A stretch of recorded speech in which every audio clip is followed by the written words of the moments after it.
Autodenominado como un soñador viajero, que ha recorrido más de 60 países capturando imágenes sobre la esencia vital que cada ser humano en el mundo posee, nuestro invitado de hoy solo intenta compartir y devolver a la vida lo que ésta le ha brindado de manera bondadosa. Hoy, en Perfiles, el fotógrafo viajero Juan Carlos Alburquerque.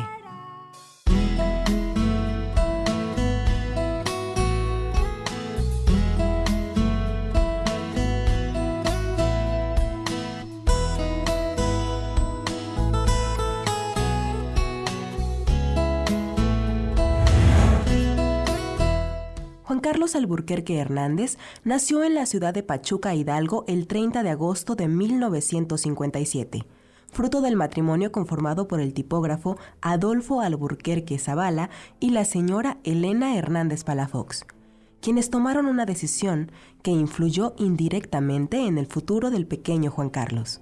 Mis padres se separan cuando yo tengo año y medio y me voy a vivir con mi abuela materna, la cual tenía un montón de hijos. Mi padre uno de ellos. Entonces de repente mi familia se ve bien incrementada. Tengo un montón de mamás, un montón de papás y mi hermana.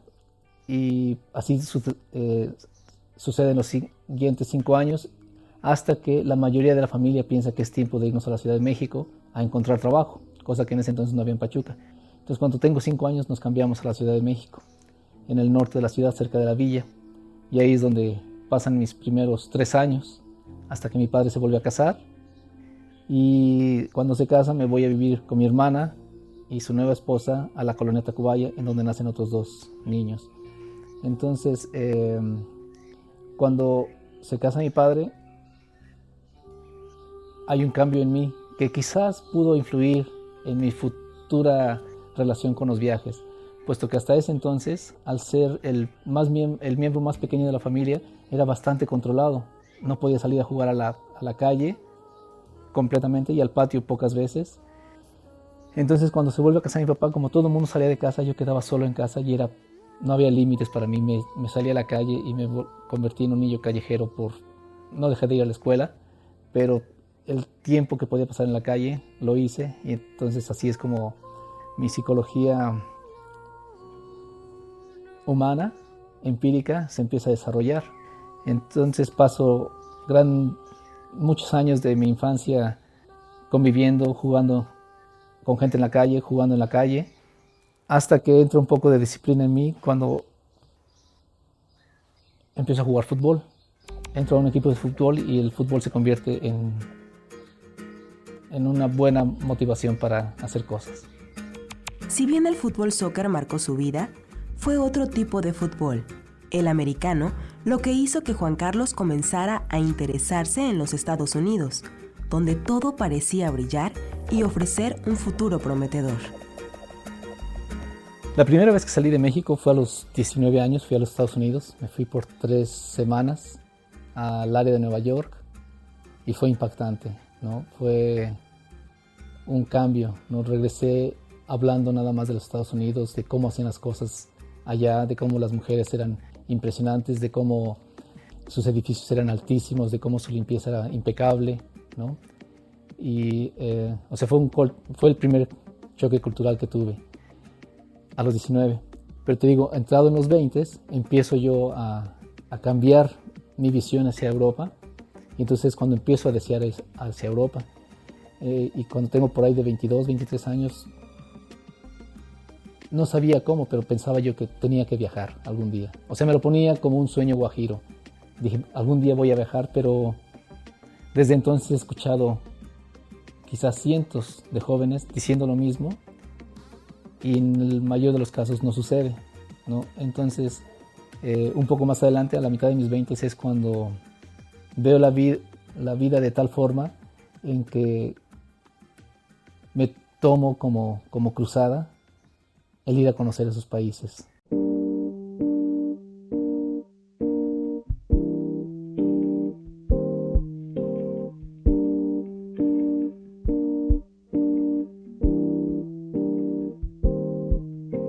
Entre viaje y viaje, Juan Carlos fue descubriendo un talento nato que estuvo latente desde su infancia.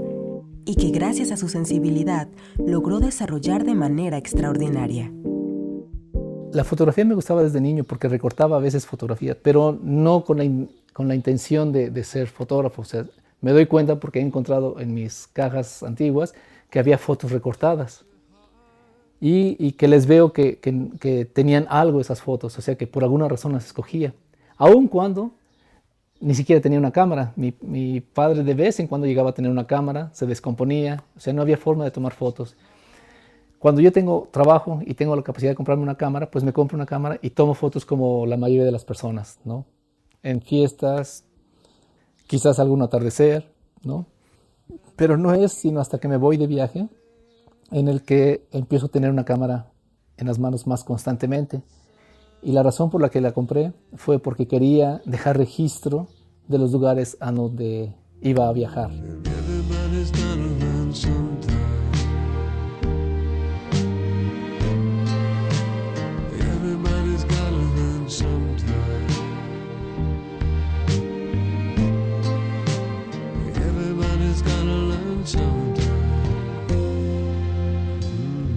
Creo que ahí es donde empieza a desarrollarse mi ojo fotográfico, porque tenía muchísimo tiempo, pero poco dinero. Cuando estaba viajando al principio como mochilero, los primeros años de mi vida de viajero, estaba yo como mochilero en Europa, entonces tenía un montón de tiempo, no tenía trabajo. Entonces para tomar una foto, pues la pensaba. Si iba a tomar a la Torre Eiffel, pues quería que estuviera la Torre Eiffel atrás, yo entre la cámara y la Torre Eiffel, la cámara enfrente, tomaba una foto para después probarle a la gente que sí había estado en París, y lo mismo en Londres. Entonces ahí fue cuando empiezo a pensar en términos fotográficos.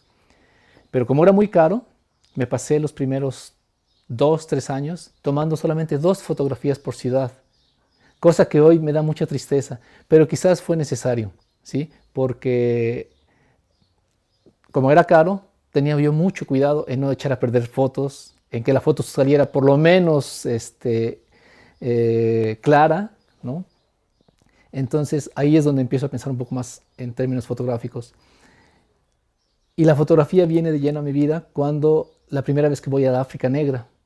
Trabajaba yo como maestro en Finlandia y había una relación entre un pueblo cercano a la escuela y un pueblo en Tanzania. Entonces voy como embajador de este pueblo a llevarles unos radios y la escuela me regala 10 u 11 films. Y en mi vida había tenido yo tantos recursos, ¿no? Entonces me voy a Tanzania a tomar fotos libremente. Cuando regreso, creo que ahí es cuando me convierto en fotógrafo, porque toda la gente me lo empieza a decir, ¿no? Que qué buenas fotos he tomado, ¿no? Y las empiezo a mostrar y me lo vienen diciendo. Y entonces es ahí donde empiezo a estudiar. Empiezo a leer manuales, empiezo a leer libros. Soy autodidacta en la fotografía. Y es ahí donde me empiezo a enterar más y a fascinarme más en este mundo y donde empiezo mi carrera de fotógrafo.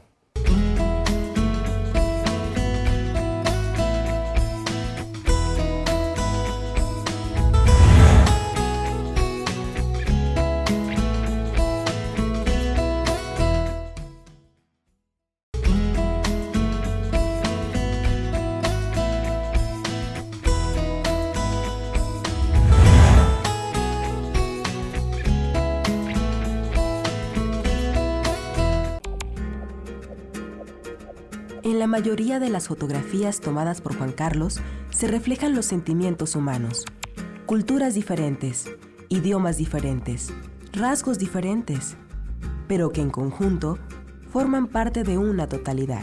Un 90%, 95% de mis fotos son de gente. Y eso es en los últimos años. En el inicio, aunque quería fotografiar gente, me era muy difícil acercarme a la gente, me daba vergüenza y perdí muchas buenas fotos por esa pena, ¿no? Por esa ambivalencia de si estaba haciendo yo bien o no. Y me ponía a pensar, ¿por qué me costaba trabajo tomar fotos de gente? Y me daba cuenta que no nada más a mí, mucha gente escuchaba que decía lo mismo. Entonces empiezo a hacer un estudio de introspección, ¿por qué era eso en mí? ¿Sí? Y salí con cosas de esa introspección, de esa búsqueda, que son ahora la base de los talleres que doy o de las clases que doy de fotografía, ¿no? Buscar la motivación por la cual la gente hace las cosas. Si yo quiero tomar una foto de gente para después mostrársela a una audiencia y que la audiencia venga a acariciarme el ego y me diga, ¡ay, qué buen ojo tienes, qué buenas fotos tomas! Esa es una motivación. Y aun cuando tiene sus lados negativos, es una motivación humana real, constante. Entonces, ¿por qué quiere tomar uno fotos de...? Simplemente esa es una buena pregunta. ¿Por qué quiero hacer este tipo de fotos? Ya nos dieron permiso. Están coloridos y ya no están posando. Porque ahorita es la oportunidad. Recuerden qué difícil fue. En los viajes, sobre todo al principio, me daba cuenta que los europeos no eran la cosa que yo había imaginado antes de llegar allá, que eran tan normales como la gente con la que yo había crecido, la gente de la calle de mi infancia, ¿no? O sea, quizás tenían 1 o 2 libros más en la cabeza, quizás la casa era un poco más grande, pero en esencia eran idénticos, ¿no? Cuando se pasaban esos primeros planos de presunción, ¿sí?, de entrada, me daba cuenta que eran tan comunes, tan vulgares, tan humanos como yo, o como mi vecino, o como el niño que conocí hace 20 años, o como mi maestro de la secundaria, o como quien fuese, ¿no?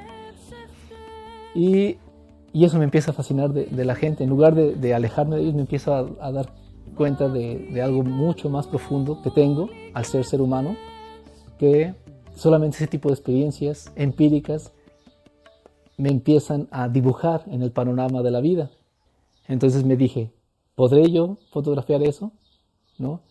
Para ese entonces había yo tomado fotos de la India y había regresado a Finlandia, y cuando la gente veía las fotos de la India me decía muchas cosas extras de las fotos. Por ejemplo, caray, tus fotos muestran... Yo pensaba que la India era un lugar súper pobre, ¿no? Ahora, económicamente lo es, mucha gente, ¿no? No tienen tarjetas de crédito, no tienen cuentas de banco, ¿no? Técnicamente son pobres, pero yo veía una riqueza de otro tipo, ¿no?, que era lo que ellos estaban viendo. Entonces, cuando tomo eso y me doy cuenta que la gente empieza a darse cuenta, de la gente de la India, la gente de Finlandia o de otros países empieza a darse cuenta que la gente de la India es más de lo que el estereotipo les decía, es cuando empiezo a hacer viajes con esa intención, de tratar de tomar fotos que mostraran otra cosa del estereotipo. Entonces, el siguiente viaje que hice con esa visión fue un viaje en motocicleta desde Alaska, cruzando todo el continente hasta el final de Argentina, hasta el estrecho de Magallanes, fotografiando solamente gente indígena, con la visión de mostrar que una cosa es ser pobre y otra cosa es ser miserable, que los que llegaron primero a este continente y se lo merecen más son ellos, los verdaderos americanos, y que nosotros, la gente urbana, moderna, tenemos mucho que aprender de ellos en cuanto a los predicamentos del mundo moderno, ¿sí? El mundo moderno, en ciertos sentidos, está colapsando, ¿sí? Entonces me da mucho gusto que a través de fotografías yo le puedo decir eso a las audiencias. No es mi punto de vista, ¿sí? Soy yo el que esto es toda esta gente que me ha dicho esas cosas a través de imágenes e interacciones en las que te puedo decir a ti, ser moderno, ser normal, que nuestro mundo brilla, pero no tiene futuro. El mundo de ellos no brilla tanto, pero es mucho más sustentable. Juan Carlos ha tenido la oportunidad de viajar por todo el mundo, viviendo experiencias únicas. Sin embargo, hay un país que lo ha dejado específicamente marcado. Yo creo que la India. Y no podría decirte una razón específica por qué. Podría ser porque está al otro lado del planeta, exactamente, está del otro lado del mundo.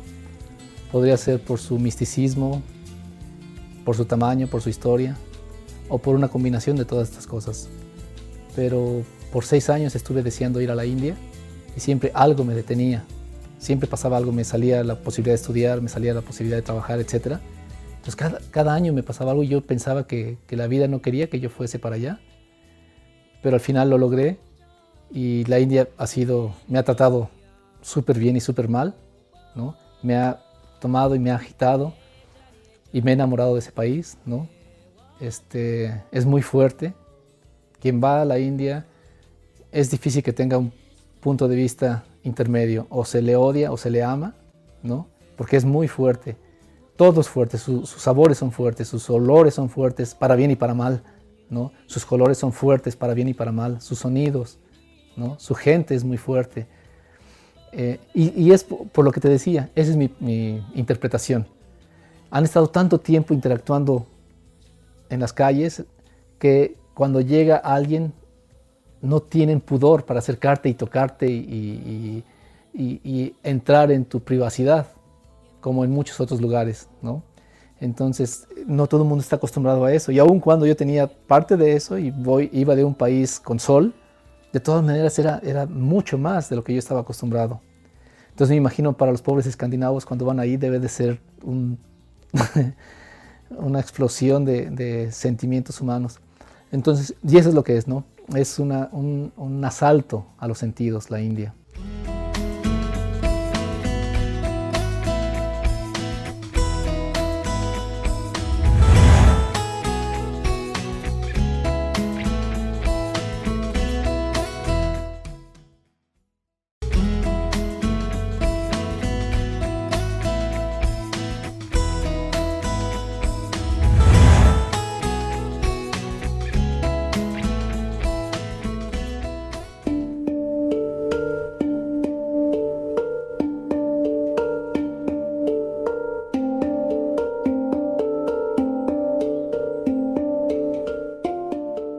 Yo cuando me fui de México, vendí mi departamento, viví en la colonia Narvarte y con ese dinero me fui a viajar.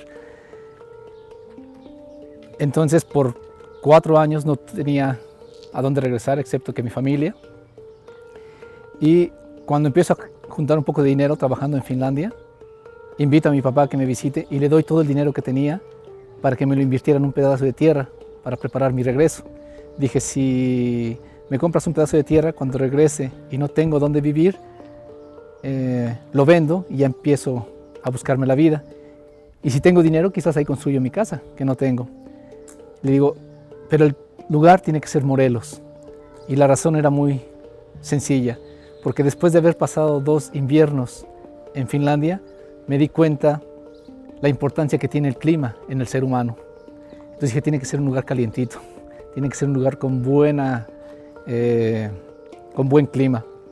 Y Morelos será el lugar cercano a la Ciudad de México con mucho mejor clima. Teniendo la firme idea de efectuar su último viaje por el mundo para posteriormente establecerse de manera permanente, surge en la mente de Juan Carlos una visión, que pronto se convierte en un ambicioso proyecto. Estoy hablando del año 2008. 2007-2008, cuando escuché que el mundo se iba a acabar en el 2012 porque los mayas habían predicho, etc. Con el tiempo me di cuenta que eso no era verdad, pero que seguía vigente la visión de mucha gente de que el mundo el 21 de diciembre del 2012 se iba a acabar. Y es ahí donde viene el juego con el número 12. Si va a ser en el año 2012, ¿qué tal viajar a 12 países a fotografiar niños de 12 años? ¿Sí? Iba a ser un proyecto fotográfico. Afortunadamente me compré una cámara muy económica en Hungría, el primer lugar que empecé a grabar, y grabé la entrevista con la niña. Y en el tercer niño de entrevistas, que es el niño de Senegal, me doy cuenta que lo que los niños me están diciendo era mucho más importante que mis fotografías, que eso lo tenía que escuchar el mundo. Me imaginaba esto por 12, si apenas llevo 3 y me dicen cosas que parecen sencillas, pero que poniéndoles atención están muy profundas. Si pongo eso por 12, la foto tiene que pasar a otro plano. No importa que yo sea fotógrafo, voy a hacer un documental. Entonces empiezo a ganar el dinero necesario para llevar a cabo esa fórmula. 12 países, 12 niños de 12 años para el año 2012. Y en el proceso me di cuenta que el 12 era mucho más importante de lo que me imaginé en un inicio. Hay 12 meses del año, 12 símbolos del zodiaco, 12 apóstoles, el calendario chino tiene 12 símbolos también. El 12 es un número importante a través de la historia en diferentes culturas. Y lo más importante que me di cuenta en el viaje, no antes del proyecto, durante el proyecto, es que 12 es una época de transición en los seres humanos. Quisiera creer que eso le está pasando a la humanidad, que estamos en una época de transición en la que vamos de un una situación llena de problemas y de que no hay futuro, y que ojalá, si pasamos esta época sin destruirnos, podamos vivir en una época de más madurez, en donde se encuentren fórmulas para crear sociedades más afines al medio ambiente y a sentidos más profundos. Y fue precisamente durante la grabación del documental 12, cuando por azares del destino en Cholula, Puebla, Juan Carlos conoce a Nayeli Cázares, quien se ha convertido en su fiel compañera de vida, procreando con ella a su primera hija, Maya, con quienes Juan ya planea su siguiente viaje con destino a la India. O sea, he viajado solo, he viajado en pareja, pero nunca con una bebé. Y la India es muy fuerte, la bebé tiene 1 año. Cuando estemos en la India va a cumplir los 2 años allá. O sea, es un ser extremadamente frágil en muchos sentidos, y ese país es extremadamente fuerte en muchos sentidos. Entonces quiero ver cómo solucionamos los problemas inherentes al llevar a una persona tan frágil a un mundo tan fuerte. No necesariamente hostil, pero fuerte. Y que la decisión he tomado como padre, puesto que eso es lo que me gustaría dejarle a mi bebé, ¿no? Un mundo en donde se dé cuenta que todos somos iguales, un mundo en el que la hayan abrazado, besado, tocado, jugado, gente de todos los colores, de todos los olores, de muchas nacionalidades, y que ella desde muy temprana edad se empiece a dar cuenta, lo que a mí me tocó tantos años en darme cuenta, ¿no? Esto de pertenecer a algo mucho más que a una familia biológica, o que a un entorno social, o que a una ciudad o a una nación. Todo eso es cierto, pero todos nosotros somos mucho más que nuestro número de pasaporte o nuestro nombre. No todos tenemos una profundidad que pocas veces nos damos cuenta. Entonces, yo no vivo en esa profundidad todos los días. Me he dado cuenta en algunos flashazos de mi vida como viajero. Quiero que mi bebé experimente esos flashazos desde temprana edad, para que ella en su vida tome las decisiones de acuerdo a las influencias que estos primeros años le vayan a ofrecer.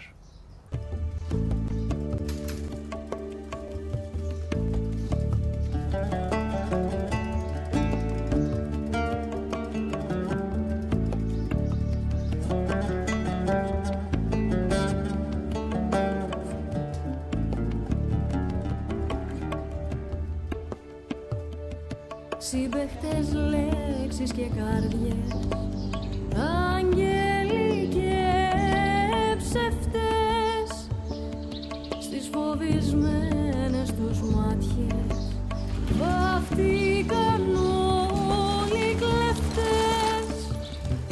La familia tiene sus lados bellos y sus lados problemáticos.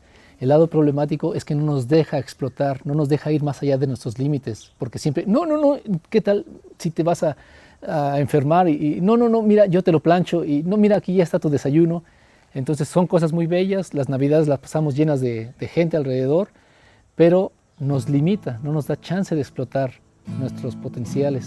Entonces, si yo no hubiera salido, es muy probable que nunca hubiera tomado fotos, ¿ves? Que nunca hubiera tenido el empuje para forzar mis límites y darme cuenta de lo que soy capaz. Entonces, ese paso ciego, que me costó un trabajo muy, muy grande,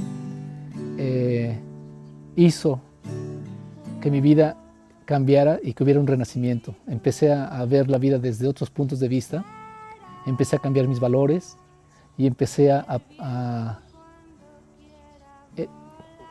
siento yo, a abrir un poco más mi horizonte. Entonces me siento muy afortunado con la vida que he tenido. Siempre digo que si tuviera que volver a tomar la decisión, lo volvería a hacer tranquilamente. En todos estos años no ha habido un solo día, uno solo, en que me haya arrepentido de haber esa decisión.